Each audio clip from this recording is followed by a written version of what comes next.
Amanda Berry used to watch the Montel Williams show with her mother. It was a daytime talk show akin to a more subdued Jerry Springer. Amanda and her mother especially loved it when the psychic Sylvia Browne was a guest on the show, as Amanda thought she made some amazing predictions. Sylvia was known as a psychic medium who could communicate with missing, kidnapped, and murdered children.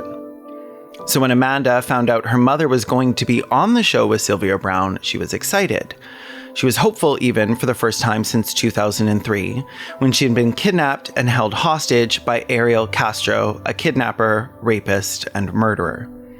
It was a year later now, November 16th, 2004, and Amanda was watching her mother from the TV at 2207 Seymour Avenue, where she and other young girls were being held prisoner. The following is an excerpt from her book, Hope, a Memoir of Survival in Cleveland.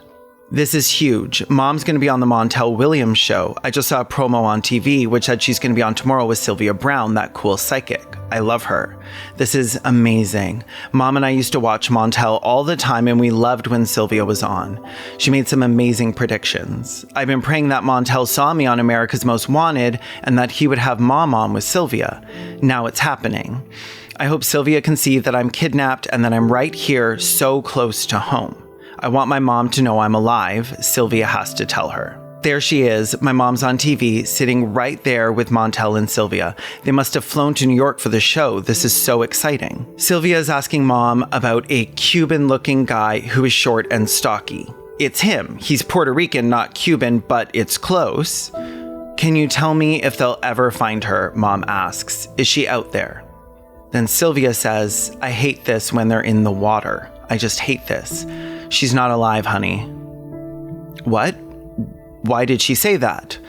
Mom's face just drops. I start crying and shouting at the TV. I'm not dead. I'm alive and I'm right here. Now Sylvia's describing how the Cuban guy wears his pants really low. What is she talking about? I can't believe this. My mom sounds desperate. So you don't think I'll ever get to see her again? Yeah, Sylvia tells her, in heaven, on the other side. This is awful. When I get out of here, I'm going to have a few words with Sylvia Browne. She's a fraud. Now my poor mother is going to be convinced I'm dead because she trusts Sylvia. This is going to crush her. She has to ignore what she was told and keep believing I'm alive and fighting to bring me home. If she doesn't, how can I keep hoping? They cut to a commercial and my mom is gone. And this is an entry from a later day. My mom has been on the news a lot and she seems different, sadder. She says she took down the yellow ribbons at our house, washed them, and left them in my room. He brought me the Plain Dealer because there's a story about me, and it says my mom took down the posters in my room and gave away my computer. She says she's not even buying me a Christmas present this year because she's not sure anymore that I'm alive. All because of Sylvia Browne, that fake. She put a knife right in my mom's heart because it made for good TV ratings. The article says my mom is 98% sure that what Sylvia told her is true. That I'm dead. She said she lost it after that show. I'm crying so hard that I'm shaking. I wish God would show her some sort of sign that I'm alive. I get my strength from knowing that my mom is fighting for me. If she gives up, I'll feel like I don't exist. I wrote a letter to my mom, I say, handing it to him. Please let me send it.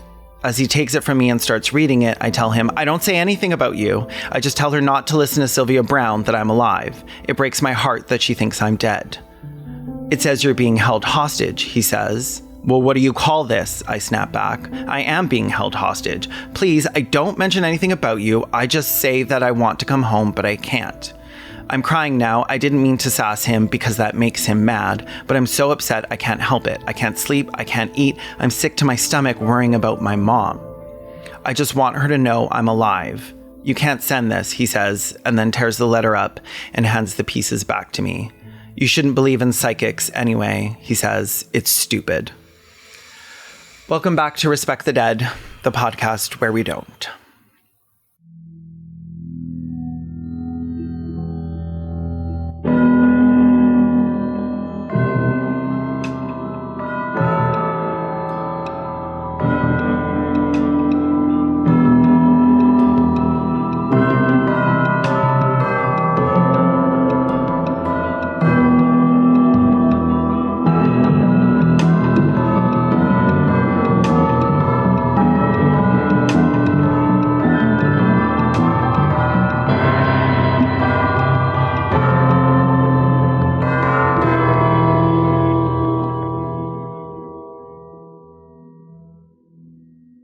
the way I bought this book, read through half of it, and then was like crying so hard I threw up just reading that one passage. Oh my God.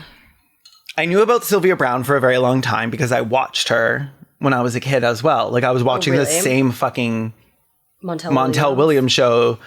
Unbelievable.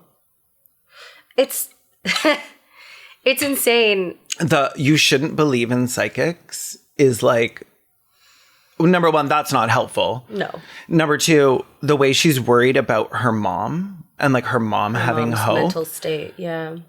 And Sylvia's just like, oh, no, she's dead. Oh, I hate when they're in water. Like making it sound like she's empathizing. Like, oh, I can feel it. Like I hate when they're in water.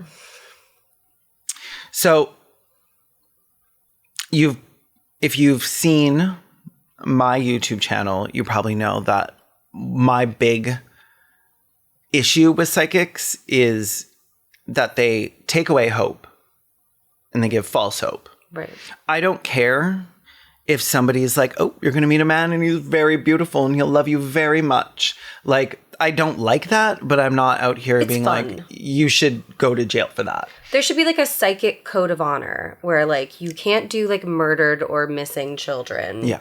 You just have to do little fun, cute things. Honestly, just has to be for entertainment. If you're getting paid for it, I don't think you should be allowed to do it. Yeah. I think if you want to read some tarot cards for your friends or whatever, that's one thing. But I don't think you should be able to sell a service that's fake. Like I don't like.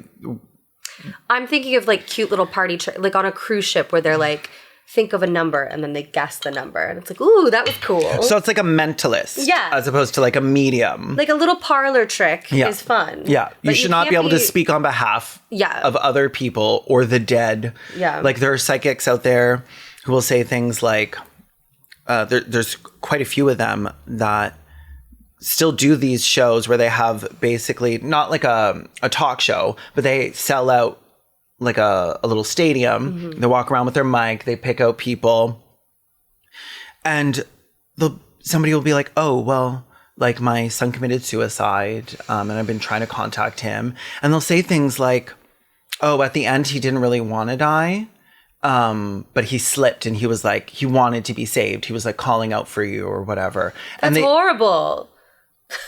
Like that would not make me feel comforted. No, they reframe, but it's good television. It's shocking. Yeah. Like that's the point, right? Like the point is to be entertaining enough that you can charge people sometimes like $800 a ticket for 2 hours and no assurance that you're going to be able to communicate with anyone you want to anyways. Like they are raking in an insane amount of money and they are doing it by preying on people's grief. And it just like, that is so fucking scummy to me. Like there's just, I'm assuming this video is going to come out in October and hopefully, I'm not going to have it out by then, but I have a video coming out co-written by Ember Green, amazing writer and YouTuber, and you should check out her channel. Subscribe to her channel. Called All Psychics Are Bastards. Because like this is... APAB. Yeah, APAB. It's something I think about all the time because there's so many people suffering. Right.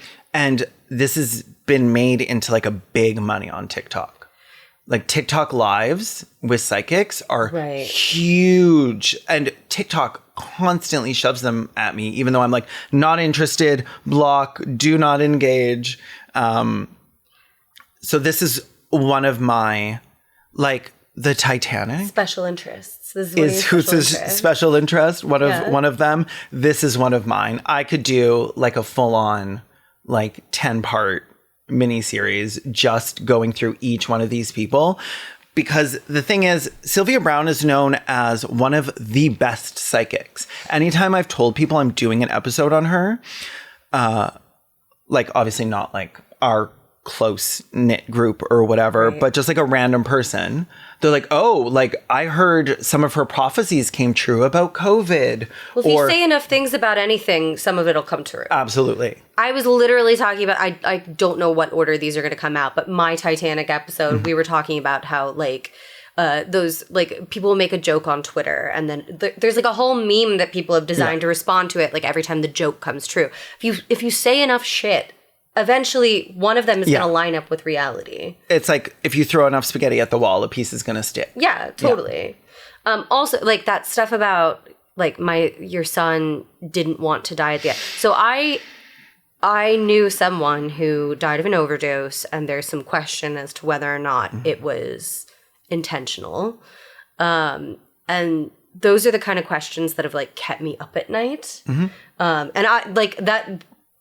That's the opposite of what would have brought me comfort as well. Because the thing that I constantly sit in bed at night thinking about is like, did he know what was happening? Did he regret it? Was he in pain? Like, and the only way I can comfort myself is to hope that he just went to sleep. Yeah. So something like that, especially if it was my own child, like that would ruin my life. Yeah, and it completely changes all of the narratives that you have to something they completely made up because there are no psychics. And for the record, like telling someone the opposite isn't necessarily like doing the right thing either, because like depending on who you are, you don't know what's going to bring someone comfort. So like I get that there is an argument from the people that like psychics that's like, oh, well, even if what they're saying isn't true, they're bringing comfort to these people. Like there's nothing that you can say. Like there's no blanket thing you can say to everyone that will bring comfort. And you shouldn't. I don't believe that false comfort is ethical. No. If they want to lie... And not all people want false comfort. No, and if somebody wants to tell themselves... Because that's the thing. People aren't going to a psychic for false comfort. They're going for insights that they cannot get themselves because they believe it. Yeah. And to me, charging someone to lie to them about their dead loved ones is like absolutely horrific. Like... I can't think, especially children. And if I had known someone who had died by suicide, I would not want to think that they regretted it and then still died anyways and didn't want to die and were trying to stay alive. Like, I would want to think like, okay. That's awful. This is what they chose. Yeah. And while it's awful for me, like... They did what they wanted. They exercised their autonomy. I wish it hadn't happened, but like they weren't suffering in the same way as like somebody who tried to, because a lot of these are like dying in America. It's usually guns when it's completed suicide because that's usually men and men use guns. And guns are a very efficient means. Yeah. But specifically with hangings, psychics will very often be like, oh, like he tried to get out at the end. And like, how is that helpful? Nobody wants to know that their loved one was afraid or in pain. Yeah. Like that is... Regardless, in any way, in any situation. Yeah. Yeah. And that is something that people consistently say about loved ones who die in a number of instances, be it dying by suicide or accidents or homicide or anything like that. Like people, that's always the first thing that people say is like, I keep wondering if they were afraid or I keep wondering if it hurt. Yeah. Like, and to go out of your way to say that to someone is... and reframe all of their memories and like the story that often they've settled in. They have this narrative that, because often this is years later. Right. They've accepted it. They've managed to find whatever piece they're going to find. And then that's all torn apart and like shaken up. And now they have to like cope with this new reality and the doubt that it might not be true. Right. It's just like...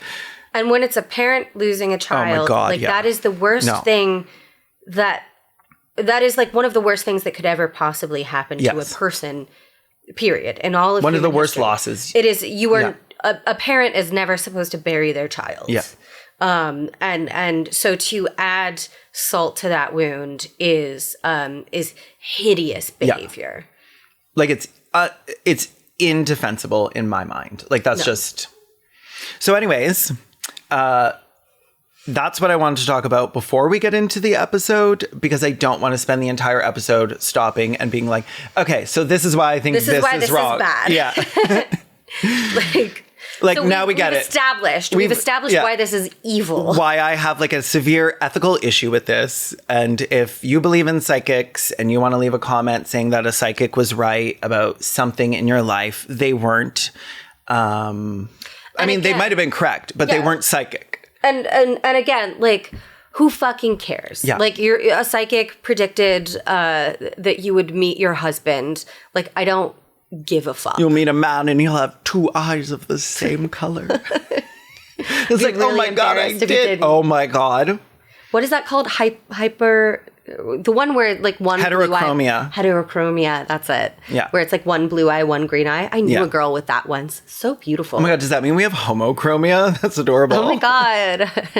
Most people are homos. It's true. I've always said this about most people. Most people are homos. Okay, so Sylvia Shoemaker was born in 1936 and grew up in Kansas City, Missouri. I imagine that's in the United States of America. Wild that her last name couldn't predict her. I know, right? Her profession. She was the daughter of William Lee and Celeste Shoemaker. Celeste is a great name. Gorgeous name. Oh, you know a Celeste. I do. It's a gorgeous person, gorgeous name. Yeah. Much better last name than Shoemaker. And she lived with her father and mother, who worked various jobs, including mail delivery, jewelry sales, and as a freight line vice president. Oh, that seems like a good job. Yeah, they were not poor. Well paid. They were making money. Though she was primarily raised Catholic. Oh, yeah, you have to be rich to grow up to become a psychic. Yeah. Like, you only get bullshit jobs if you grow up with a silver spoon in your mouth. Which is why I'm a YouTuber. So, like, her family was super religious, but they were the kind of religious that allows a little bit of, like, mysticism in it. Like Unitarian Universalist. Yeah, like, there's a, like, I think they were Catholic. A lot of mysticism in Catholicism. Well, all the little sayings. The exorcisms. Yeah, like, there's a lot of belief in people channeling divinity in Catholicism. Yeah. There's also people being like, Harry Potter is the devil. And guess what? They were right.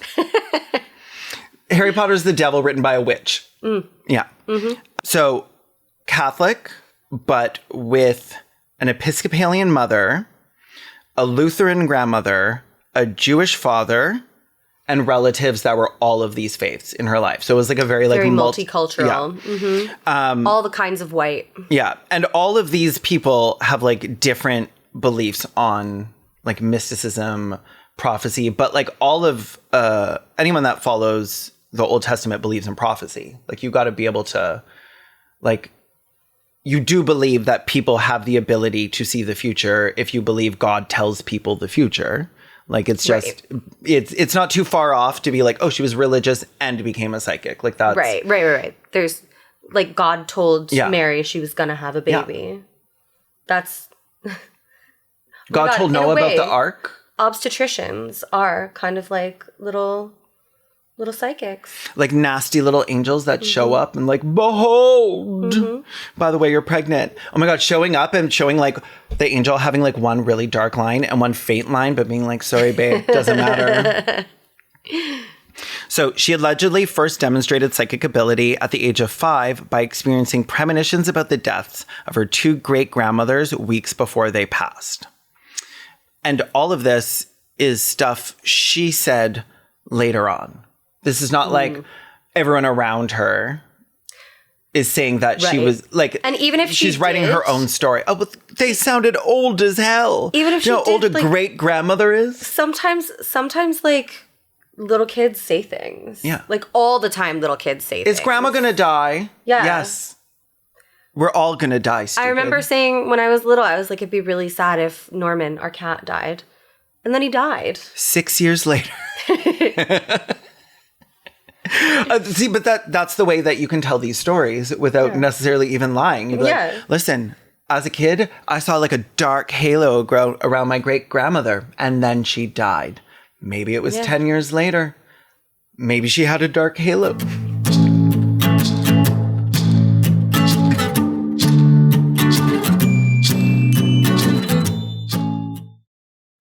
Oh, hi. My name's Kaylin Conrad, and I'm a video essayist, podcaster, and VFX designer. I also co-host the Respect the Dead podcast, a comedy show on all the worst people in history. Librarian is an audio drama loosely based on real tragedies that have occurred due to unregulated access to generative AI like ChatGPT. Loosely is key here. We're keeping it tasteful and fictional. Librarian is written by myself and my colleague Brona, a frequent collaborator on my YouTube channel. The premise is simple. What if the suicides, murders, and psychoses being triggered by AI worldwide were instead being encouraged by a single man in your community, the local librarian? We are so passionate about art and community and human connection, and we want Librarian to be art that can not only draw attention to the insidious ways people have been groomed by AI, but to the loneliness, heartbreak, and desperation intertwined in it. Our only roadblock to making Librarian a reality is the funding. We have the passion and experience in spades. So here's a little teaser for what we have planned, and I hope that you'll donate. There are some really cool rewards.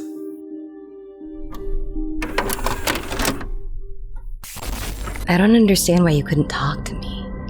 Why you wouldn't even leave a note. You could have told me anything. You had to know I'd come here. There's no way you thought I would be able to leave this alone. And now I'm pressed against a dumpster, lockpicked deep in the back door of the last place you texted me from. Thank God this town is small enough that the library isn't open on Sundays. Probably can't afford it. Luckily for me, they can't afford a decent security system either. There was another funeral today, Danny. I walked past it on my way here. It's the third suicide in 3 months, including yours. At least they all left notes. You just left.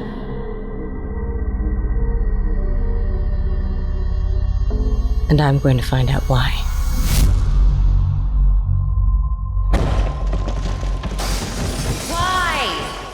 Told them what they wanted to hear.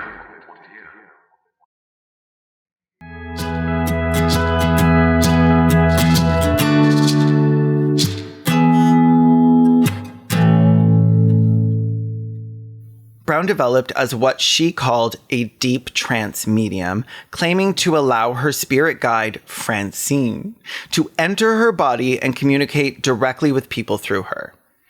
So much entering the body. I know. Especially like Christian mysticism. It's really sick. APAB, all psychics are bottoms. That's not in the script. I came up with that right now. That's just for real you. Good. That's real just good. For you.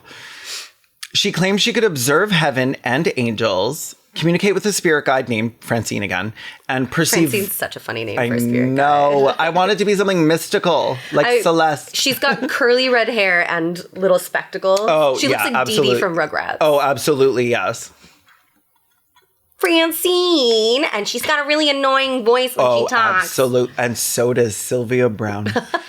And she could perceive various vibrational frequencies, which is a nonsense thing. So much entering the body, say. so much vibration. Like, these people are just so sexually repressed. Oh, yeah.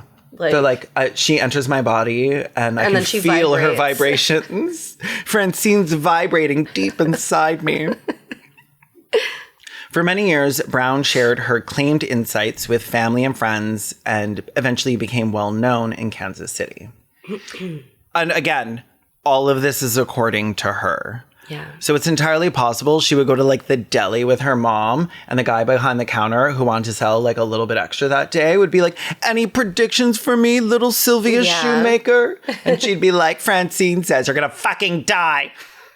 And then I was basically a local celebrity. Listen, everybody knew my name. My mom, my aunt. The guy at the grocery store. The guy at the grocery store. That I saw once a week. For 15 years. My teachers. About 10 years after moving to California in 1974, Browne decided to leave her 18-year career as a Catholic school teacher. Oh, so she did get a real job. Oh, okay. Yeah. To research the paranormal and her psychic abilities through a professional organization, the Nirvana Foundation for Psychic Research. I do like that Catholicism in particular embraces the paranormal so much. Like, she could have easily also gone and become like a Catholic ghost hunter or like evil doll hunter. Evil doll hunter is so funny. Like in that there it is. documentary, Annabelle. Right where we left it. Like in that documentary, Mithrigan. Mithrigan. Her home readings with 12 people grew into gatherings of 200 to 300 people in churches and town halls. I'm sorry, if I was there, burned at the stake. 2 to 3. Yeah. Absolutely. 200 to 300 people. She's taking over our town. Mm-hmm. No. My friend Winifred Sanders did that at a dance and got them all to dance until they died almost. Oh my goodness. Luckily, she was killed by a boy I had a crush on as a child. And his talking cat. And his who I also had a crush on as a child. Zachary Binks, when he was no longer a cat. Thackeray Binks. Oh, sorry. I always thought he was Zachary, too. Not Thackeray. He's Thackeray. What a horrible Look it name. up. That's very non-binary. Thackeray. Thackeray's a great name. Both Thackeray and Binks. Oh, yeah. These are my 2 non-binary twin babies, Thackeray and Binks. These are my 2 non-binary twin babies, Hocus and Pocus. In 1986, she established the Society of Novus Spiritus, New Spirit, a church based on Christian Gnostic theology that rejected concepts of sin, guilt, and retribution while promoting a spiritual community devoted to both Father and Mother God. That's kind of cool. Kind of, but if you think about it, one of the reasons you would do something like that is so... If you wanted to do bad things, you're like, I reject guilt. Listen, I'm against guilt to the concept of sin. Or the concept of the consequences of my own actions. Yeah. But I think one of the reasons why that would benefit her is because if there's no sin or guilt... you can do bad things. It's very, very easy to be like, oh, your loved ones are in heaven. Psychics say this a lot. They're looking down on you. What they don't usually say is, oh, I hear her. She's burning alive. She's screaming. She's being, what? Sorry? A pitchfork stabbed in the what? Up the what? Oh, I'm hearing a breeze that indicates she's wandering lost on this earth because you didn't baptize her. Yeah. This is the thing. And it also gives you a way to sort of remove the concept of either being in heaven or hell because it's no longer about sin. So it makes more sense that somebody would be wandering around. But also, okay, going back to the intro, if they're all in heaven and Amanda and her mother were going to be reunited in heaven, like... How could she feel that she was in the water? Surely heaven is not in the water. No. The logic is not logicking. Well, no. Well, of course. Got a little plot hole in your psychic prediction. In your plot hole. Oh, I hate a little plot hole in your plot hole. I hate when they're in water, but don't worry. She's not. She's very happy. I hate when they're in water, so don't worry. She's not. She's in heaven. I'm like with her corpse, but I'm also with her spirit in heaven at the same time. Yeah. Actually, I'm with her corpse, and she's calling down on a phone to her corpse. Francine just talked to her. She's very wet, but she's in heaven now. Yeah.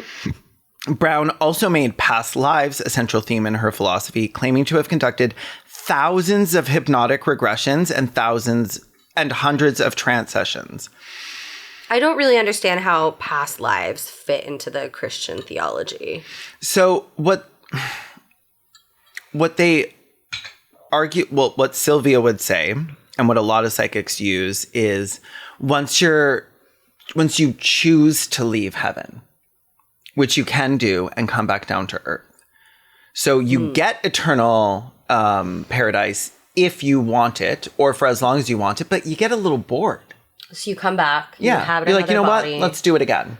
So there really are only maybe 150 souls. Well, okay, well, you would need one for everyone on earth. Okay, so there's But what 8 doesn't billion make souls. sense is a lot of people think all the souls that were going to be made, there are a lot of religions and a lot of theologies and cults and stuff that believe there was a certain amount of souls. Okay. And a finite number of souls. right, but with population growth, it doesn't make sense. The finite number is growing. Yeah, that We finite haven't hit the top yet. the finite number is growing rapidly. She operated multiple business entities, including Sylvia Browne Corporation and Sylvia Browne Enterprises, which, according to her business manager, generated $3 million annually by 2010. And like all of this God. money is money she's getting basically from the grieving, from the desperate. And it's just, that's like corpse money. Yeah. I guess preying on people. As is our AdSense. As is our profession. Yeah. But we're ethical with it. We're just talking shit about dead people. Yeah. I'm not claiming to know anything about them I don't that know where isn't on the Sylvia internet. is, and I don't care. Yeah. But if you want to find out where Sylvia is in the morgue, we're going to summon her with my custom Respect the Dead spirit board. Not for sale. Not for retail. No, it took me like 18 hours to make it. If you want it, that's like $300. Let me know. USD. Browne married 4 times from 1959 to 1972 and had 2 sons, Paul and Christopher. Gary Dufresne was Sylvia's first husband, and in a Robert Lancaster interview, he claims their career began at a home party they hosted. So he's saying there was never a peep about Homegirl being psychic until well into their marriage. Oh, it didn't happen when she was a little kid? No. These girls always have a fucking origin story. Be like, when I was a child, I used to see spirits like they were people. And my mom would come into my room and I would be like... little Miss Haley Joel Osment. Yeah. No, this is basically the... you'll never find a psychic, really, that is offering their biography as like, oh no, it started when I was like 40. No, because children seem much more mystical. Yeah. And there's like the children see things and then you grow out of it once you learn. You lose the sight. Yeah, you lose the sight once you lose your childhood innocence. And I'm like, actually, you just start realizing there's a difference between your imagination. Yeah. Or being like, oh, maybe I did see a man in my room. It was my dad. He was tucking me in. It was the coat hanging from the coat hanger. It was the coat man. I used to you know how your eyes can play tricks on you in low light? Mm-hmm. I would get so scared looking up at pictures on the wall when when the lights were out at night, and I would swear that I saw them moving their lips and talking to me. Well, you can see things. You can make your brain fills in. Yeah. Your eyes. Well, your eyes are bad at processing. The things that you see are not one-to-one to what your brain understands. Right. And your memories are not recordings. Yeah. Every time you remember something and recount it in your to yourself, you have the ability to change the memory. Every time you think about it, it can change. And that is very well documented. And looking into the corner as a kid. And this is something I see, or I used to see, on the Paranormal Encounters subreddit before I had to block it because I got irate reading these stories. Be like, no, I remember it perfectly as a kid. I was in bed, fast asleep, and then something woke me up, and it was a man in my corner who was 10 feet tall, and he had knives for fingers. And I was so scared that I hid under my covers until I fell asleep again, and then I woke up in the morning and he was gone, and I've always remembered this. Right. And I'm like, well, that sounds like a terrifying nightmare.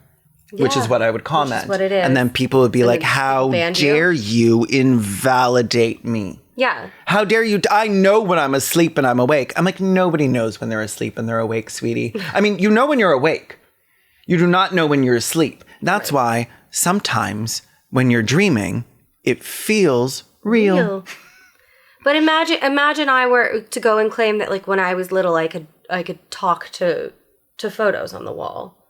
Because I laid in in bed or on the couch in low light, looking at them speak. I could talk to the pictures of the dead. I could psychically communicate with people. Yeah. Because I saw their lips moving. Yeah. That's no. That's you no. Didn't. You were just a stupid, silly little child. Yeah. Who didn't I asked my mom about that, which is why I know that it's a trick of the light, because she was like, oh yeah, in low light, sometimes your eyes will play tricks on you. Yeah, and some people's parents will be like, those are ghosts. Yeah.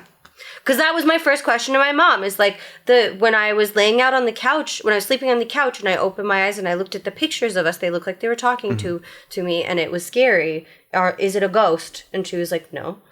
Yeah. I thought that I could see fairies as a kid, and I would always see them in my room at night before I turned the lights off. But coincidentally, I could only tune my eyes to see them by staring at the light for a really long time. And then looking away. And then I could see them. And they moved wherever my eyes did. Yeah. And I told my mom, and she was like, oh, I don't know what that is. And then I told my dad, and he explained it to me. He was like, oh, you're blinding yourself. Oh, sweetie, you're blinding yourself. And don't ask your mother about this ever again. She doesn't know how that works. So Gary, her first husband, said she was never claiming to be psychic. Until well into their marriage. They were having these psychic parties. Yeah. Which, that's a delightful use of fake psychic powers. Yeah. Have a little house party. Do some party tricks for your friends. Have them bring some wine. They had a party. She did tarot readings. Cute. That was it. Love that. Yeah. Whomst among us has not gotten drunk and done a little tarot reading and been like, dump him. Yeah. The cards are telling you to dump him. The 10 of dump him. Yeah, the 10 of dump him. Oh, this one's reversed, so it's going to take a little while. Yeah. This is the 10 of stay together, but I've reversed it, so you need to dump him. Lawyer up and go to the gym. He describes this moment as the improvised start of what became her career because she was like, oh my God, people are so fucking stupid. Yeah. He says Sylvia offered tarot readings to guests for entertainment during the gathering, and he was shocked by what he heard and confronted her about telling their guests lies. He sounds like me. Like, oh, you must be really fun at parties. Like pulling her to the kitchen and being like, you just lied to all those people. And it's like, well, everybody's having fun. It's like, well, you're a lying bitch, though. Okay, everybody's having fun, but you're lying to them. And I don't think them having fun means you lying to them is now okay. I was just doing a little bit of innocent saying your husband is cheating on you. Yeah. Okay, this is another thing that I've noticed a lot with psychics on TikTok, where they do one card reads for people. And you pay $5. You tip a fucking unicorn or whatever the hell. TikTok is so insane. And that gives them $5. That's all crazy. The things have a monetary value. I do not open that up. And the question will be is my boyfriend cheating on me? And they'll be like, yes, sorry, honey. Just destroying relationships in a second just for fun. Just for fun. Well, not even just for fun. And payment. Just for payment. Just for money. But with no concern about it whatsoever, about whether or not you might ruin someone's life. Yeah. Or should I stay with my boyfriend? Yes. You don't know if this guy's fucking abusive. Yeah. Commenting on a relationship that you don't know is bad. Yeah. He recalls questioning how she could present false information to the attendees without any concern whatsoever. Right. Because imagine, because we don't know what she's telling them is the thing. Because we know what she would later tell other people, and it was fucked up. So I'm assuming he was sorry, what are you... I imagine if it was innocent lies, he wouldn't have pulled her aside. The way Sylvia got away with all of this for so long is that, especially with the missing children, it would take a while to find them alive or find their bodies, or in the case of Amanda, years before she escaped. And the details she would have had, at this point, she was missing for about a year, right? A year. So, and Sylvia would very know those close details. To home. And Sylvia would know that statistically, any more than 48 hours and she's dead. Exactly.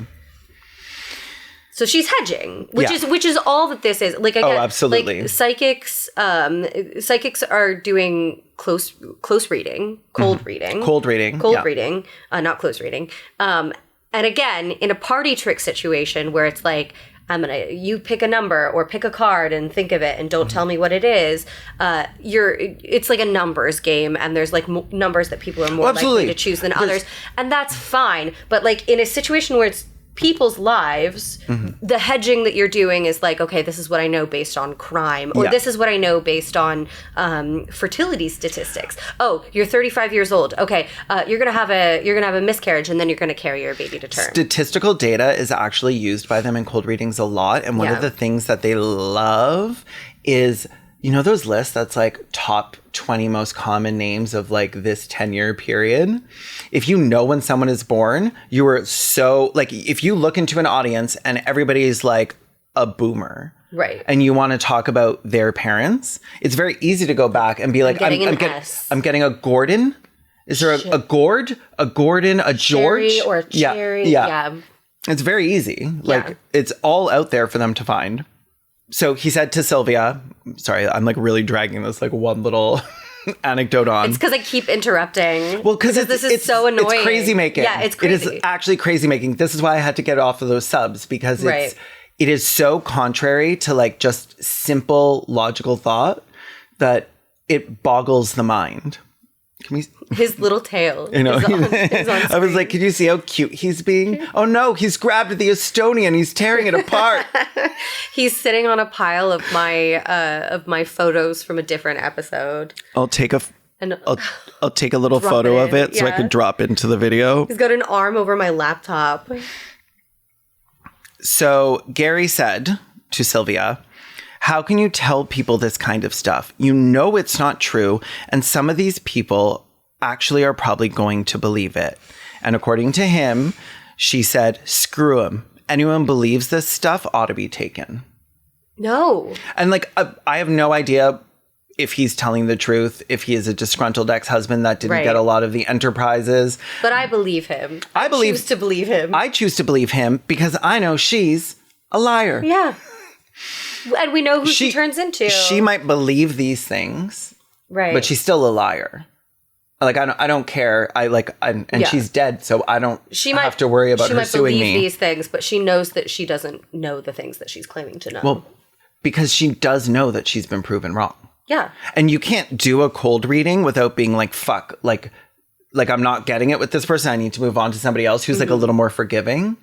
Because people will be like, oh, I'm getting like a G for maybe like Gord, or someone will be like, well, my grandfather's name was George. Okay. And they'll be like, perfect. Yeah. And she's like, but it was with a J. And she was like, yeah, but I was getting George. Like obviously that's the vibe fine. of George. Yeah. And you can easily if when you watch recordings of this stuff and like watch it all the way through and actually just take a pen and mark down all the hits versus all the misses, it is so obvious, but it's going so fast and the hits are so much more memorable than the misses that it's very easy to believe and be led into thinking that somebody is more accurate than not when they're far more inaccurate than accurate. It's a party trick. Yeah. And magicians do this kind of thing, but magicians at least admit that it's a skill and a trick. Yeah.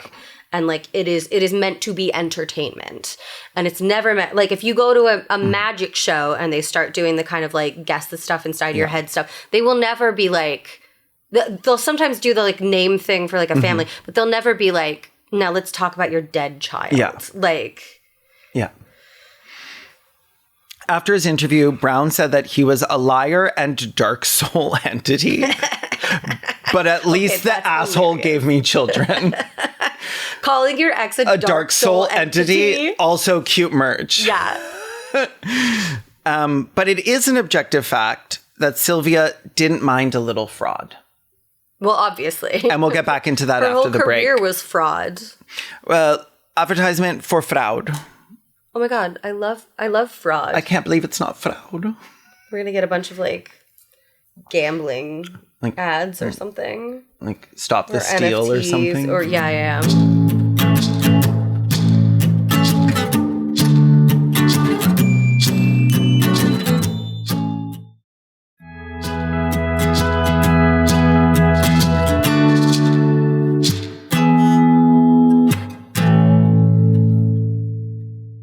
Okay, so during the 1980s, the FBI and local authorities investigated Browne and her businesses over bank loans that resulted in sustained losses to financial institutions. In 1992, Browne, because this wasn't her last name. No, she made it up. Her last name was Shoemaker. Yeah.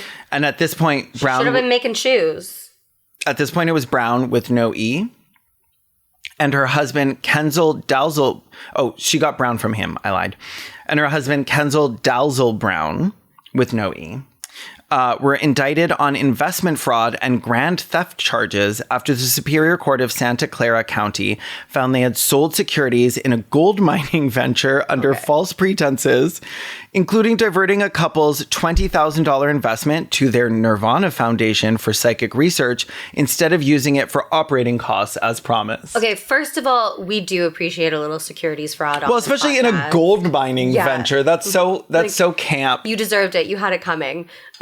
Second, Nirvana organization sounds like an organization that's like developing like garage bands. Yeah. Like let's The give Nirvana Foundation. teenagers, the Nirvana Foundation. Sounds like let's give teenagers guitars and see what music they make.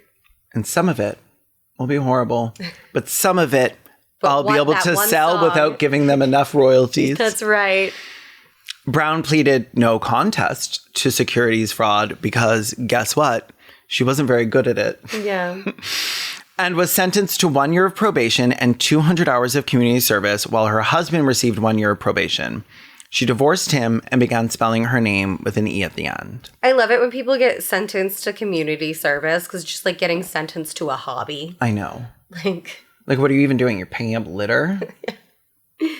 If you know of Sylvia Browne, it's likely due to her frequently appearing on programs including Larry King Live, The Montel Williams Show, That's Incredible, and Coast to Coast AM, where she discussed her alleged abilities and performed readings for audience members and callers. So I often think about what I would do if I personally started to believe that I possessed some sort of psychic powers. Because there are people who do say they developed them later in life. They're the minority.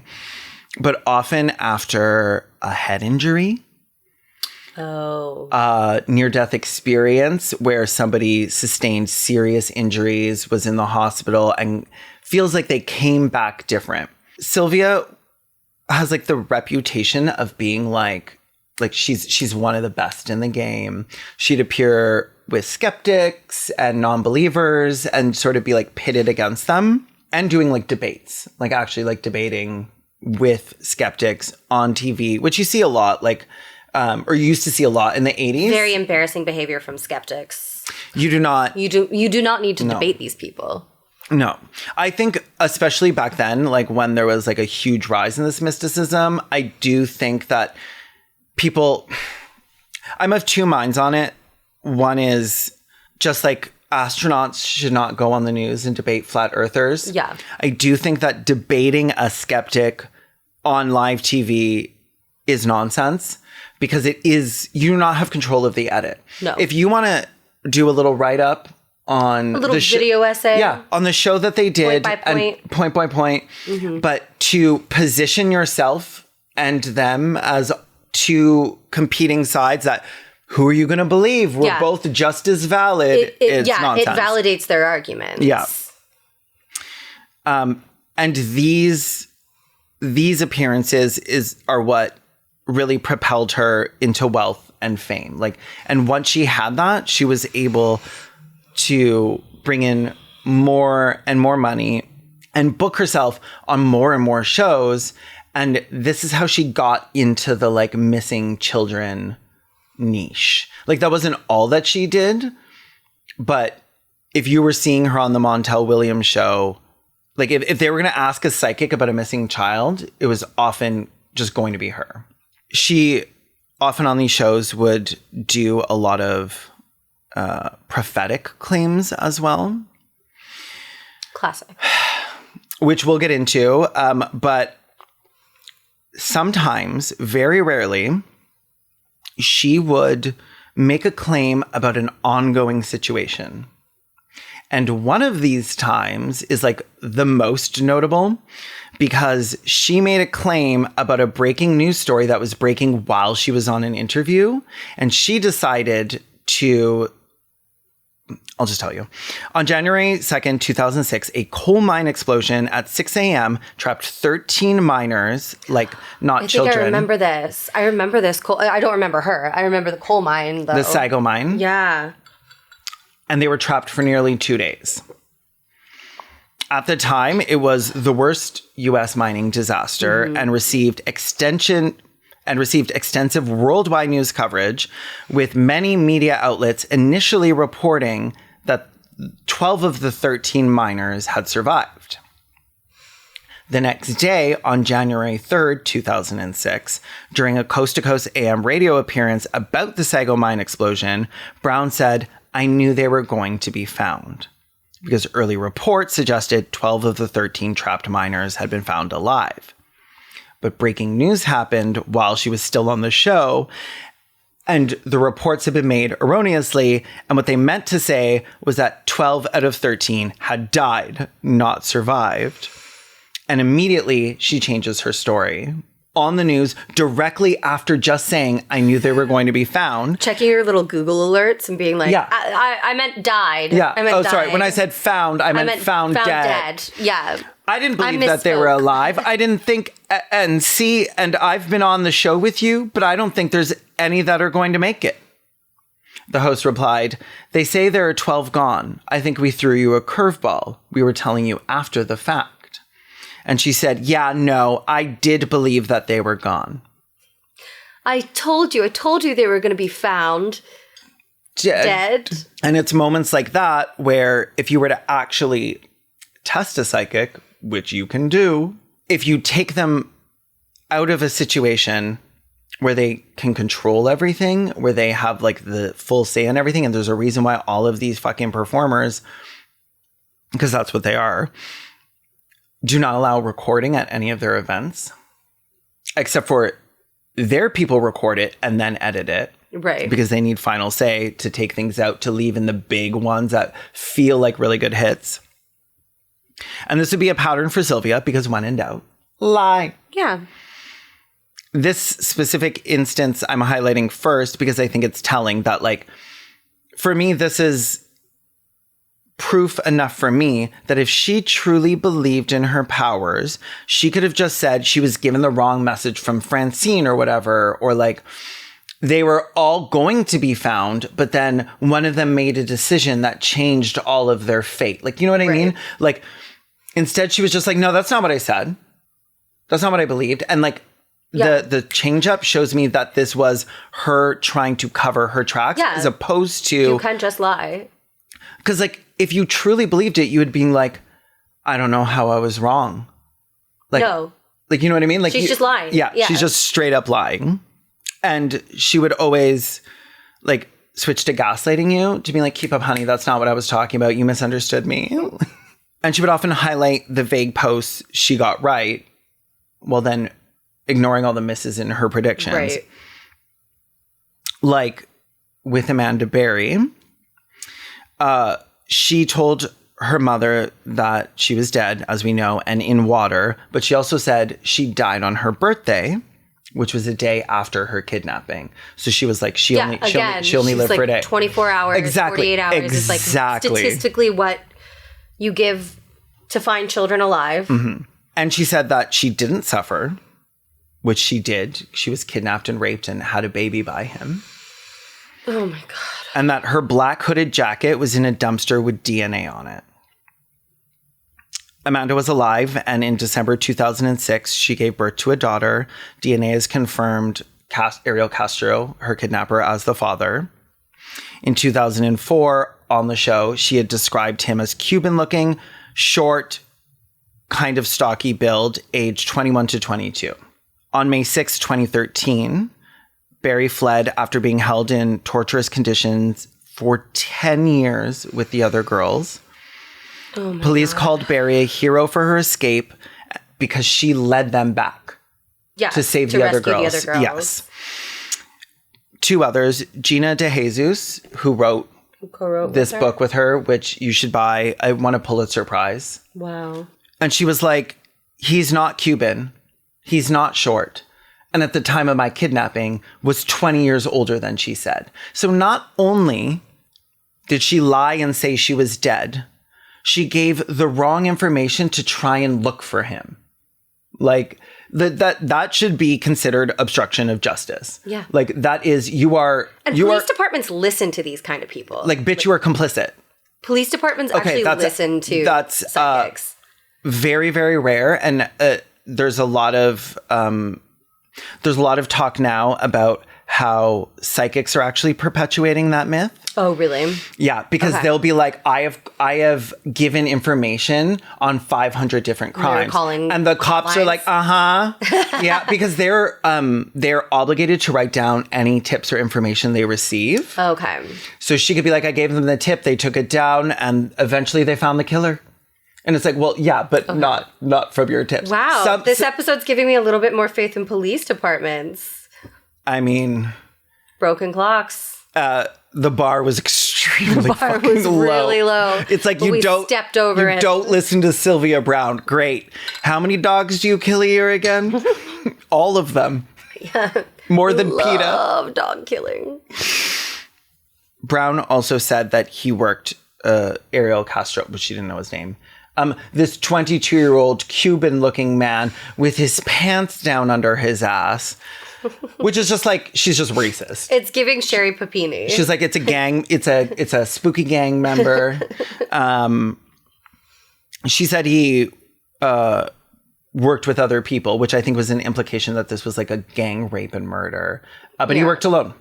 The reading crushed Amanda's mother, who believed around 98%. And according to reports, this pronouncement devastated her mother, causing her to take down pictures, give away her computers, as we said.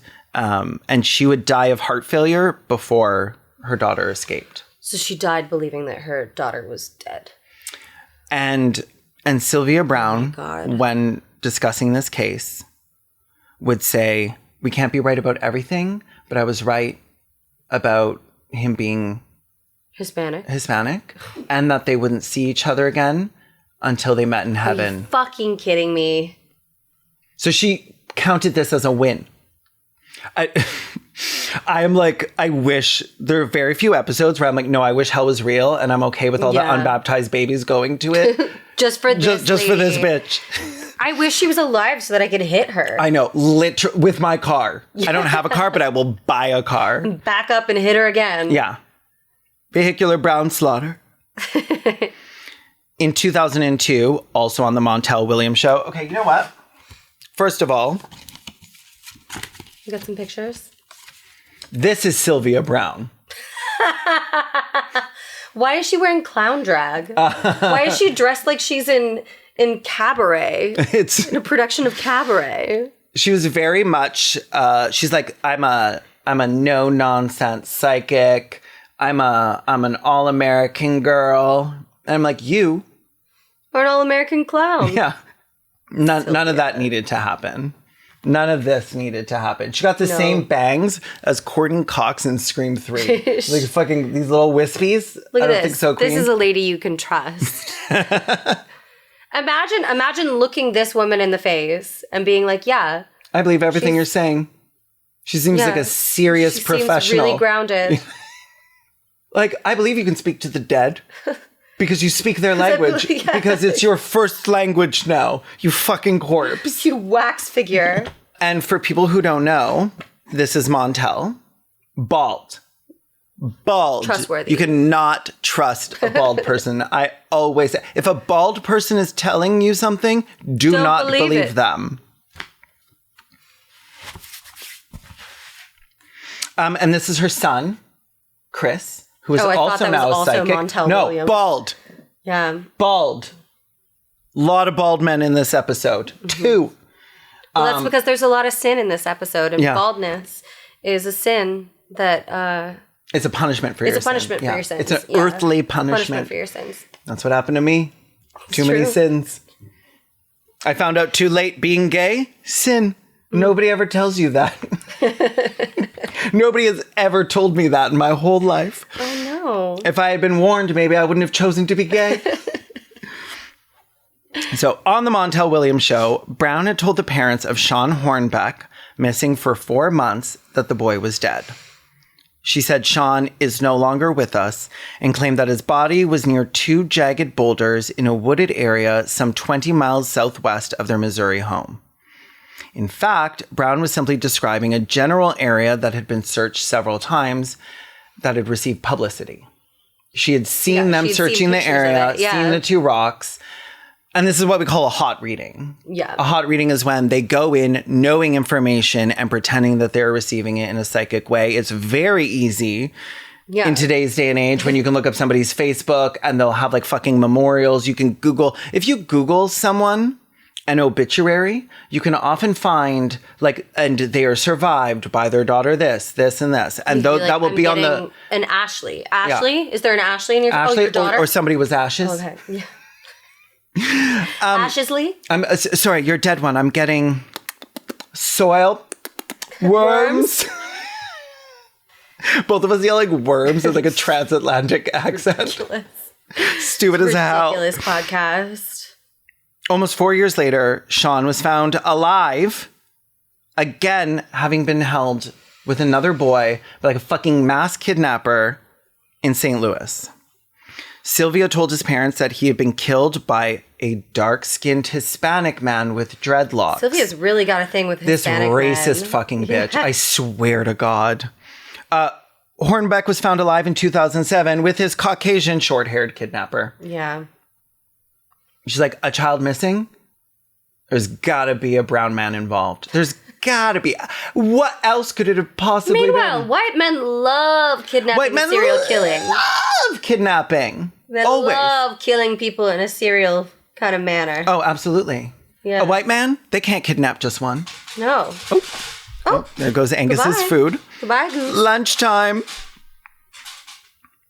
Are we done? If you hear crunching while I talk about these missing and murdered children, This hungry, hungry kitty. that's just Angus. Nicole Koppler disappeared from Lima, Ohio. It's not Lima, is it? That's insane. It's got to be Lima. Is From it spelled Ohio. Like Peru? Like Lima. Peru? Yeah. It's got to be Lima. Lima, Ohio. Lima, Ohio. Although lima beans is spelled Lima too, right? So it could go either way. From Ohio. Ohioans, sound off in the comments. Yeah.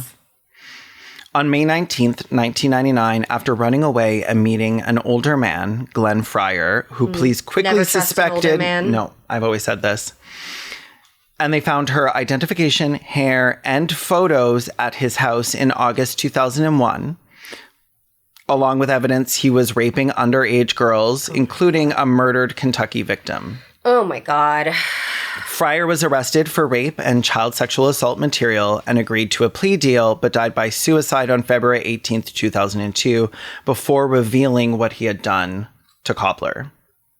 Brown would later claim she had a psychic feeling about this man, as if he hadn't been the main fucking suspect, and they hadn't found I have a feeling this is a bad guy. Yeah. And I'm like, well, he's been charged with child rape, so I imagine And he's the main not... suspect in the disappearance of this other child. Yeah. 9 months after his suicide in 2002, Brown appeared with Koppler's mother on Montel, and Montel has fucking crimes to answer for. Montel and Oprah, your episodes I'm coming are for you. coming. Yeah. I love you, Oprah, but I'm so sorry. You're up against the wall. She worked with psychics too. Oh, all the time. She's on my fucking shit list. Oprah, the crimes that the crimes of Oprah? Crimes. Oprah will pay for her. You will be waiting for the episode, The Crimes of Oprah Winfrey. I adore her, but it's the guillotine for you, I'm afraid. I do not adore her. I'm French, so she gets the guillotine. I'm American. Guillotine. Oprah Winfrey. Oprah Winfrey. Sorry, French people. That's the only apology you'll get from me. That was a blanket apology for everything I have and will have The said French in the will future. also pay for their crimes. Oh yeah, when the French die, there's going to be an episode on them. Oh, that's going to be a big episode. Okay, well, I was talking about a dead child before we started yelling about the French, so I'm gonna take this one from the top. We got to find humor everywhere we can.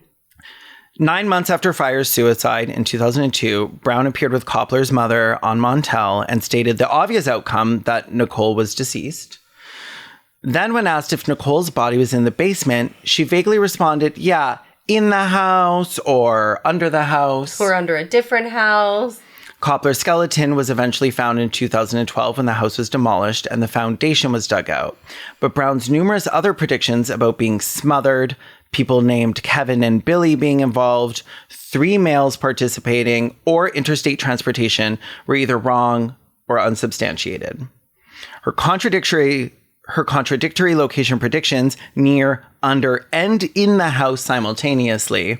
Because if you just say everything... Somewhere around the house. Yeah. She was in the house, under the house, around the house, by the house. One of them's going to be right. Yeah. And her accuracy... Again, the house of the guy who is the primary suspect who is was accused murdered of people in the raping house. and murdering a bunch of people in the house. Yeah. Like... So she... a lot of people like to go through and calculate all the things that she got wrong per both per like session in speaking about a specific child, and also just like her predictions in general, or like an entire show that she was on. She got 1 out of 10 is her accuracy, and that's including the in, under, or around the house. So again, like me just like spitballing and guessing about things on this podcast, I probably have a similar accuracy rate. I think yours is actually better. Probably.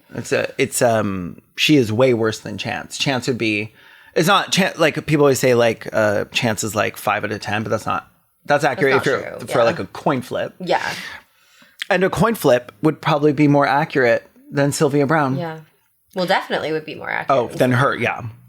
The case revealed Browne's operating method, as transcripts showed she focused on the house interior only after Krista Koppler mentioned Fryer's basement, suggesting she was following the mother's lead rather than providing independent psychic insight.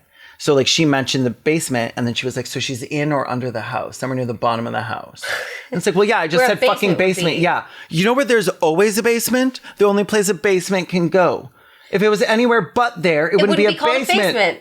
It'd be called a room. Yeah, that's or an attic. The ground floorment.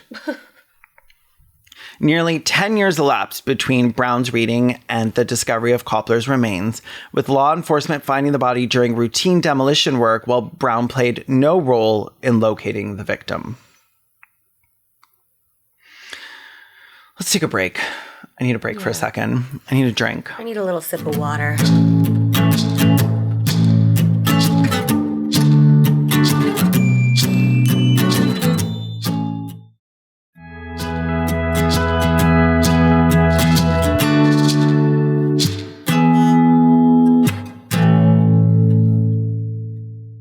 In 2003, Browne told Sonia Halmenthaler that her missing brother, Jerry Cushy Jr., had been struck on the head and choked, with his body dumped in water, and was killed because he saw something he shouldn't.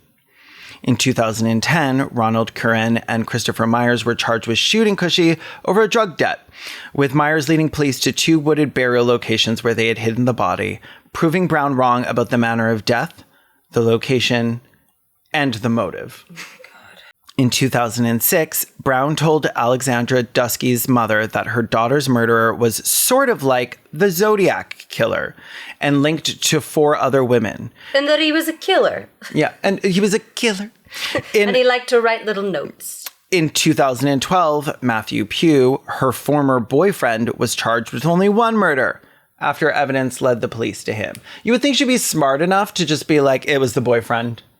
Maybe the boyfriend was into puzzles. Yeah. Much like the Zodiac killer. And everyone that's into puzzles is insane. Yeah. You know who likes puzzles? Sociopaths. Freaks. Mm-hmm. It's actually like in the DSM. It's one of the things they look for. Like head trauma, bedwetting, likes puzzles.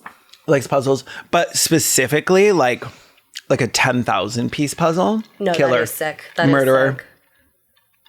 They're fighting off some dark urges. Urges darker than even doing a puzzle. Wait, what did she say? It was dark urges what she said about her ex-husband? He was a dark soul entity. A dark soul entity. Dark soul entities, like 1,000-piece puzzle. In 2005, Browne told Dustin Ivy's mother that a teenage boy and a dark-haired young female were involved in his death, claiming it would be solved really soon by catching a sexual predator who used a rock, despite the mother stating authorities said it wasn't sexual. In 2006, Dustin's own brother was charged with the murder after police claimed the siblings argued and Collier killed Dustin, though he was ultimately found not guilty at trial. Whether the charges were correct or not, Browne's reading was mostly wrong, since either all her details about multiple perpetrators, sexual motivation, and weapon were false, or her timeline and the nature of the death were incorrect. Like, no matter what, she's always wrong on most of it, right. But she'll still put it on her website as, like, helped with this one. You could literally ask, like, the average true crime podcast listener about what they think, who they think the killer is and what they did, and they would probably be far more accurate than she is. Yeah. In 2005, Browne told Christopher Mader's mother that his murder stemmed from the killer disliking the food at the bar where Christopher worked, then saw him passing by and shot him, advising the mother to look where he had eaten breakfast. Matthew Corral and Sean Myers were actually charged with the murder and found guilty. They were just trying to rob him. Yeah. So the thing is, she was a showman. Why is she trying to get creative? That's the thing. Like, you're going to be wrong so much more if you try to get creative. But it doesn't matter because people just watch the show where she says the thing, and then it's like sensational. You're creative. Like, you get better headlines. I can tell lies too. Yeah, we can all tell lies. We can all just make shit up.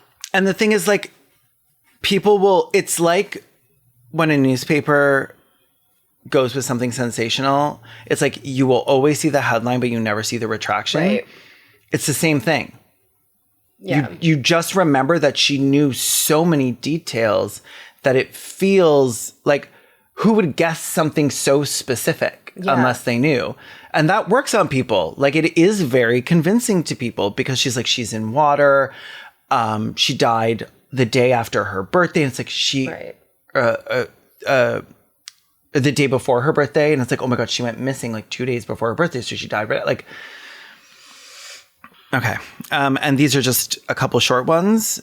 And then we're going to get into some of the people who have gone through all of her predictions and stuff and just sort of like tabulated. Like people have done like full investigations into her because she is so fucking hated among skeptics. Like, she is one of the worst. Because she's a terrible person. And specifically because who hurts people. Specifically about the kid thing. Nobody is okay with that. Like, like nobody on any side of the aisle is okay with people lying about missing and murdered children. Burn in hell. Yeah. Burn in hell. I hope some of the children that died are torturing you in hell right now. Oh my God, right? Well, I hope actually they're not. No, they just take little day trips down to torture her. To throw rocks at her. Yeah. They got like from heaven. Yeah. They get on a bus together from heaven. Yeah. Take little day trips down to throw rocks at her. It's like go back up to heaven. What do they call it? A shuttle. Yeah. A shuttle going from heaven to hell leaves every day. Yeah. They ask St. Peter, they're like, can we organize another little shuttle for this weekend? And he's like, yeah, grab a bag of rocks, hop on the shuttle. In 1999, Browne claimed 6-year-old Opal Jo Jennings had been forced into slavery in Japan. Oh, Jesus Christ. Also, I was about to say, Opal really is beautiful name. Gorgeous fucking name. Also, Opal Jo my Jennings. favorite stone. My favorite stone is Opal.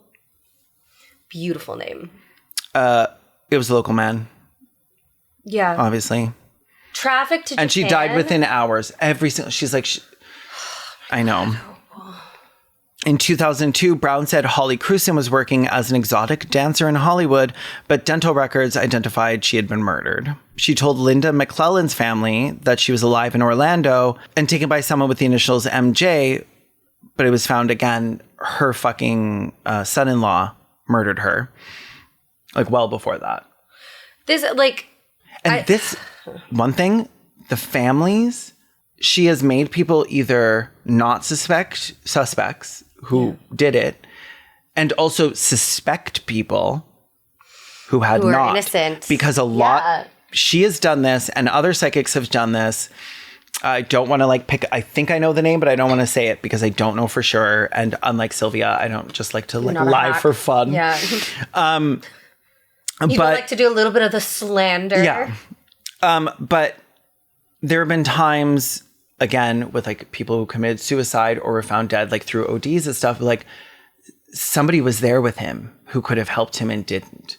And things like that, where it's now, for the rest of your life, now the family is looking at each other oh, he lived with him. Was he there? Did he do this? Or the person who says that they tried to help them, I tried to get him down. It's no. Somebody is telling you lies about this. There's somebody who was with him and they're lying about what happened. She's ruining that's lives. Really good ratings. Yeah, but it's ruining lives. Yeah.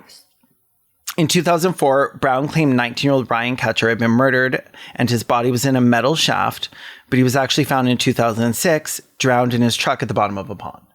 So even people who weren't murdered, she's just literally just talking shit. And I'm sorry, even if she was right 300 other times, which she wasn't. Matter. If you're going to lie this much, just write books or something. I know.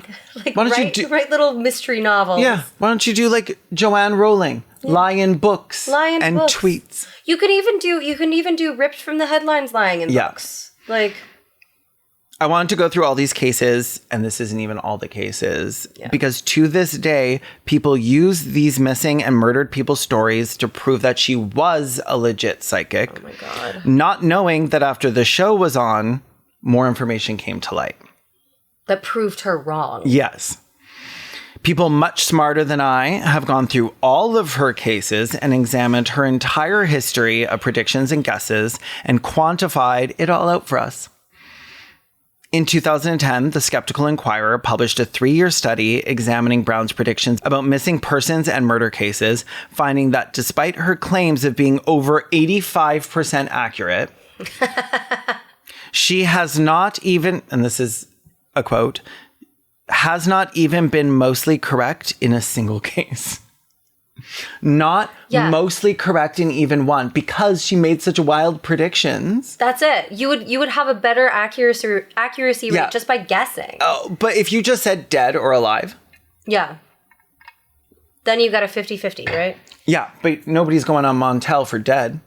Yeah. They want more information. And they want it to be, like, wacky. Yeah. They want wacky, which is why she's saying things like a guy got killed by someone because they didn't like the food at his restaurant. Well, that's an insane thing to say. And much more likely that it was a robbery gone wrong. Yeah. Which is what happened. Yes. The study analyzed Browne's televised statements about 115 cases against newspaper reports and discovered she was completely wrong in all 25 cases where outcomes were known, while her predictions in the remaining cases could not be substantiated either way. Fucking loser. You're literally a loser, Sylvia. She's bad at it. You are bad at this. You suck at Like, this. you were... I'm more psychic than you are. Yo, absolutely. The researchers concluded that media outlets promoting Browne's work showed no visible concern about her untrustworthiness or potential harm to people affected by her false predictions. They would not. They did not do follow-ups. They would find out that she was wrong, and they would continue to invite her on because it was good for ratings. It's good TV. In a 2013 follow-up article, Schaefer reviewed more recent predictions by Browne, as well as predictions whose outcomes that earlier were like unclassified. We didn't know what would happen or what had happened. They were like put down as undetermined. Right. But were now like mostly resolved. And according to Schaefer, Browne was mostly or completely wrong in 33 cases and mostly accurate in none. We're close to the end now, but let's take another quick little break. Right. Get yourself a drink. Maybe take a shower. Yeah. A quick little shower. Wash that bad feeling off of you.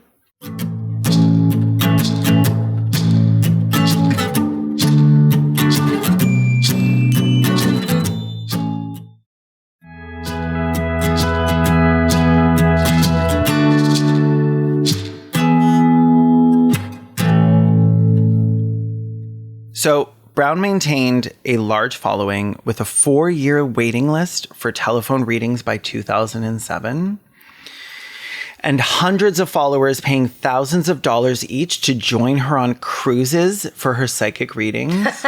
Okay, that's hilarious. I know. Psychic cruise. I would go on a psychic cruise. Oh, absolutely. But that's because I would go on a psychic cruise as like a shitpost. Yeah, and I would do a chargeback. Yes, absolutely. And I have given money to psychics. In your investigations. Yeah. And again, I actually don't have a problem with giving money to psychics if it's like a funny little parlor trick, or you go into like one of those LA psychics and you're like, tell me who my husband's gonna be. Like, I don't care. I'm still against it for any reason other than investigation, as in I wouldn't do it. Right. Like, I don't think it's fun to be lied to. It's a waste of money. If I wanted to be lied to, I would find a man. And he would not be charging me. And the psychic isn't going to help you find that man. No. No matter what she says. She doesn't know. That's why God invented Grindr, where you can go be lied to for free. Actually, Grindr is like you're seeing ads. So you are the product in that situation. Yeah. Are they good ads at least? No, they're bad. And some of the ads are tricks. It'll be like a message from someone beautiful being like, you're so hot and gorgeous. And I want to put my tongue inside you at tongueinsideyou.com. That sucks. I love my Instagram ads. That's the only free app that I use. I love Instagram ads because they're things that I need that I didn't know that I didn't need, but that I did want. That's right. They're just trying to sell me things I want to buy. Mm-hmm. I didn't know I wanted to buy them, but now I know I do. And that's capitalism, baby. And it's beautiful. It's perfect, actually. Flawless system. What could go wrong? Who's it going to hurt? And many of her books became New York Times bestsellers. So she would write about her stupid little life and all the ghosts she saw. Okay, everybody go buy her books and then charge them back to Amazon. Return them. They get charged, right? Every time somebody returns a book. Yeah. If you return an ebook, it charges the author. I know she's not alive anymore, but I assume somebody's making money off of her estate. Her son. So, yeah. Oh, who is now... Little Miss Bald. Little Miss Bald. Little Miss Psychic. Bald Head. Okay, yeah. Go buy her ebooks and then immediately return them. Yeah. Fuck you, Chris. So, James Randi, Browne's most vocal skeptical critic. Do you know him? No, but I like his beard. I love him a lot. He was He's trustworthy because he's not fully bald. Yeah. He's got a little hair on the back. Yeah. He was a retired stage magician who would then go on to Again, because magicians know these tricks. Yeah, and then go on to disprove it. Yeah. And he would go on not to debate them, but to, on the show with people that claimed to have psychic abilities like telepathy or mind reading. Yeah. And what he would then do is not debate that this was not possible, but set up a test with controls to see whether or not they actually had these abilities. And would they do it or would they refuse? Sometimes they would refuse once they realized what was happening. And often they would just waffle and make excuses. So there's one, I can't remember this guy's name. He was he said that he could move things with his mind. One of the things... My friend Carrie could do that. ...was a telephone book. He could flip the pages using only his mind by leaning really close to it and looking at it. And Randy was like, great, I'm going to put a bunch of styrofoam around the book. Do it. And he's like, the lights in the styrofoam are creating a static electricity and it's pulling the page down. So I can't move it with my mind.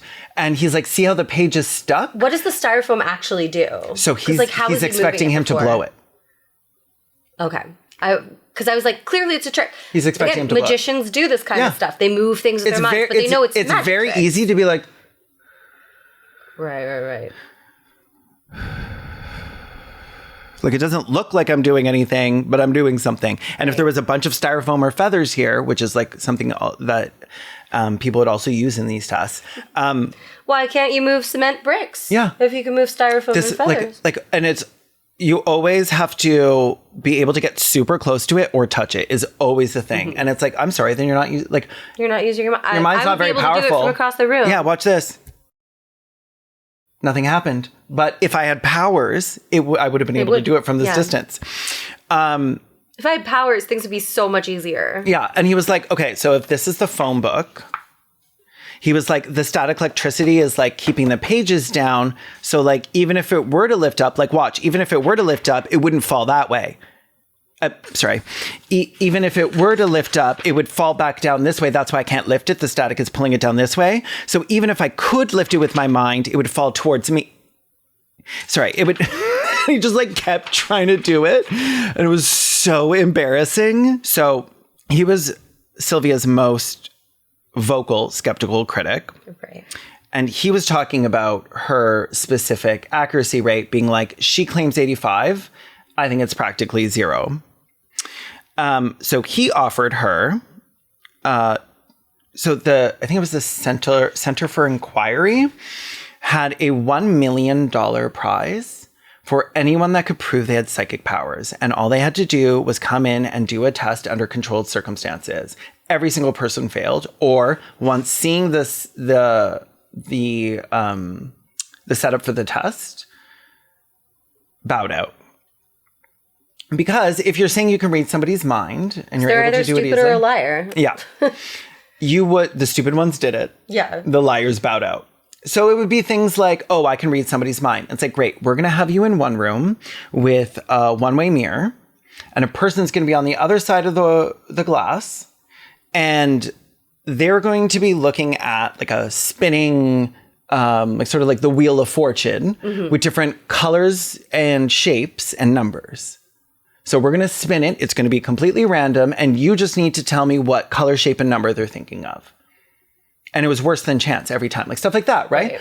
And if there was a real psychic, somebody would have won that $1 million. They would have gone and they would have done it. After accepting the challenge on Larry King Live in September 2001, Browne failed to contact Randy by April 2003, later saying she hadn't taken the test because Randy refused to place the prize money in escrow. So she was like, oh, I'll never get it. Oh, because he's not ethical. Randy mailed notarized proof of the prize money's existence, which Browne refused to accept. Like, she was like, oh, I'm not accepting this delivery. He even offered to place the money in escrow, despite the challenge rules being like, we have the check, it's right here, he's shown it. Yeah. But Browne continued making excuses until her business manager stated in 2007 that she wouldn't take the challenge because she has nothing to prove to James Randi. It's like, you actually quite literally do. You are making claims. Yeah. In March 2011, her church announced she had suffered a heart attack while in Hawaii and requested donations on her behalf. Why does she need donations? Isn't she a millionaire? Yeah. During a 2003 Larry King Live appearance, Browne predicted she would die at the age of 88. Browne died at 77 on November 20th, 2013. Well, she was almost right, because 77 is almost 88. Yeah. What she meant was... It's okay. What she meant was there'd be 2 digits. Yeah, when she died. She was 22 when she said it, so she was right, because anything over that would be 2 digits. It's true. It's when people talk about the predictions, they make a lot of excuses for them in the same way that people make excuses for like, what Trump really meant was this completely different thing. And I could see how you would be confused if you're a hateful liar. He's playing 40 chess. It's like, I think he's just like a stupid old man with dementia. Just like this Sylvia Browne, stupid old man with dementia. Honestly, Donald Trump could do this drag. Oh, absolutely. He would have a... I know you watch this podcast, Don. I know you watch this podcast, Donald. I'm going to start calling him Donald instead of Trump. Donald? Yeah. I think it's really uncomfortable. Like when you're calling him his first name. Yeah, because he's... And I think people online would find it friend, weird. Donald Trump. Yeah. Well, and by close personal friend, I mean, he's welcome to be the subject of this podcast. Anytime. In 2020, a specific prophecy of hers went viral, being posted by everyone's grandma and Kim Kardashian. Everyone's grandma, Kim Kardashian.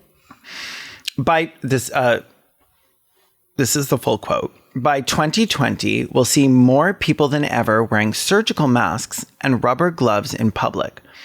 Inspired by an outbreak of a severe pneumonia-like illness that attacks both the lungs and bronchial tubes and is ruthlessly resistant to treatment. Pretty spooky, right? Yeah, pretty spooky. Except many left out the rest of the prophecy. The illness will be particularly baffling in that after causing a winter of absolute panic, it will seem to vanish completely until 10 years later, making both its source and its cure that much more mysterious. I wish it vanished completely. And then didn't return 10 years later. Didn't return. But that's not at all what happened. No. As Benjamin Radford, writing for the Center for Inquiry, points out, COVID-19 is not a severe pneumonia-like illness, though it can in some cases lead to pneumonia. Most of those infected, about 80%, have mild symptoms and recover, and the disease has a mortality rate of between 2 and 4%. Browne claims it will spread throughout the globe, attacking the lung and bronchial tubes. And COVID-19 has indeed spread throughout the globe, but Browne also says the disease she's describing resists all known treatments. This does not describe COVID-19. In fact, doctors know how to treat the disease. It's essentially the same for influenza or other similar respiratory infections. The coronavirus is not resisting all or any known treatments. Yeah. I was prescribed Paxlovid. Because I have asthma, so I'm I've got a comorbidity for COVID. Because we know what SARS is. Yes. Yeah. This is like, I'm assuming she also predicted this because she was observing trends. And in the years leading up to COVID-19, like it was a novel virus, but that was following the outbreaks of several novel viruses. Like there were novel forms of bird flu and swine flu in the lead up to this. So again, these are the kind of predictions you can make if you simply pay attention to trends. Yeah. And I am not saying that COVID-19 is not dangerous, is not harmful, is not killing people. Or even not that it's not spooky that she was like, but it's spooky in that like... Well, I honestly don't find it spooky at all, because if she had just said that, then I might have. But knowing that most of it was wrong... It's the kind not of spooky anymore. It's the kind of spooky to me where it's like, that's interesting. And then you move on. So not spooky at all? Not spooky at all. Spooky to me would be like, oh, that's weird. Yeah. Like, spooky to me would be somebody being like, be careful on your walk. And then I go out and I fall and I hurt myself. And that is the only time they have ever said anything of the sort to me. Right. I would find that eerie. I would be like, and the next time they said something to me similar to that, if that ever happened, I would heed their warning and be very suspicious. Whereas I'm like, everything she said has always been wrong in some way. And it's always been mostly incorrect. The way it was spooky when I was standing there wearing a dress and holding a steamer ready to steam the dress that I was wearing. And my friend went, "You're going to burn yourself." And I went, "I know." And then I burned myself. And I was like, I knew it. Really spooky. We both knew it. We both predicted it. She further describes the illness. Almost more baffling than the illness itself will be the fact that it will suddenly vanish as quickly as it arrived, attack again 10 years later, then disappear. This is also false. COVID-19 has not suddenly vanished as quickly as it arrived. It's endemic now. Yeah. And even if it eventually did, its emergence pattern would have to be compared with other typical epidemiology data to know whether or not it's baffling. And it's not. Basically, we have a 2-sentence prediction written in 2008 by a convicted felon with a long track record of failures. Half of the prediction has demonstrably not happened. The other half of the prophecy describes an infectious respiratory illness that does not resemble COVID-19 in its particulars that would supposedly happen within a few years of 2020. I believe 2008 was the year of an outbreak of swine flu. It was either 2008 or 2009 because I was in college, and I remember like one friend was like sick like the first week of college, and because we were bullies, we mocked our friend mercilessly and said that they had swine flu. So I specifically remember that. So she is probably just paying attention to, again, international trends. Literally reading the newspaper. And being like, one of these is going to and seeing the images of people walking around with masks in places where there had been outbreaks of swine flu. Also, people were not wearing rubber gloves. What are you talking about? Like, usually, there wasn't masses of people wearing rubber gloves. Not latex. Oh, you mean COVID? Yeah. Yeah. Like, maybe latex. Right. Max. But people were not walking around with, like, fucking kitchen gloves on. Right. Like, what are you talking about? She probably meant latex. But I'm sure, again, she probably got Francine that imagery. got it wrong? Francine got it wrong. Francine died before the invention of latex. Oh, yeah. But I'm sure she got that imagery from, like, because every time there's an outbreak, news organizations always run like slightly racist reels of like Asian women walking around wearing masks and gloves. Yeah. So basically, at best, maybe 1/6 of what she said was accurate, depending on how much latitude you're willing to give her in terms of dates, vague descriptions, and being like, well, I guess latex is sort of like rubber in that it's stretchy. And that we make gloves out of it. Mm-hmm. And condoms? Were those ever made out of rubber? They're called rubbers. They're called rubbers, but I don't know. I have no idea. I assume at some point they were made out of rubber. Yeah. Sometime after sheepskin. Mm-hmm. Sylvia's dead and cannot answer for what I think should be crimes in a court of law.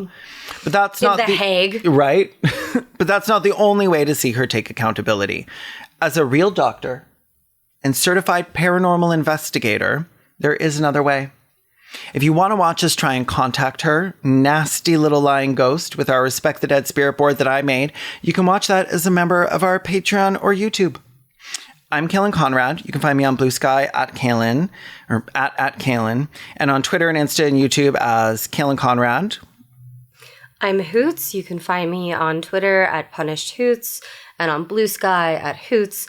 I also make YouTube videos online, and you should check them out. If you want to suggest someone for us to cover, you can do that over on our Patreon or YouTube. Get access to our suggestion cemetery where you can submit a name, as well as a key to the morgue. Well, you can get a key to the morgue. You don't have to submit one. Where we debrief after every episode in our autopsy report minisodes. This one is going to be contacting Sylvia. Probably very drunk. Yeah. And if you're watching on YouTube, where we now have full videos for all episodes, don't forget to hit subscribe and turn on the bell so you get notified. And if you're on a podcast app, give us a sweet little 5-star review. Thank you so much. I love you. Goodbye. It's time to respect the dead. It's time to respect the dead.